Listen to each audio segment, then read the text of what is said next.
ভারতে ভয়াবহ হামলার পর দুই দেশের সংঘাতে তুরস্কের ভূমিকা নিয়ে শুরু হয়েছে তুমুল আলোচনা। পরমাণু শক্তিধর দুই দেশের এই সংঘাতের কেন্দ্রে এখন ড্রোন। সবচেয়ে অবাক করা ব্যাপার হচ্ছে বাইরাক্তার TB2 নয়, তুরস্কের আরেকটি নতুন ড্রোন উঠে এসেছে আলোচনার কেন্দ্রে, যেটি পাকিস্তান ব্যবহার করছে বলে দাবি ভারতের।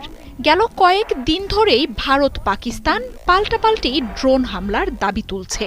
আর পাকিস্তানের এই অবিশ্বাস্য ড্রোন শক্তির নেপথ্য খেলোয়াড় যে রিসেপ তাইয়েপ এরদোয়ান তা নিশ্চিত করেছে ভারত। সামরিক ও বেসামরিক স্থাপনাগুলোতে আঘাত হানতে তুরস্কের তৈরি ৩০০ থেকে ৪০০ ড্রোন ব্যবহার করেছে শাহবাজ শরীফের দেশটি, এমনটাই দাবি করছে ভারত। তবে হাতে থাকা বাইরাক্তার নয়,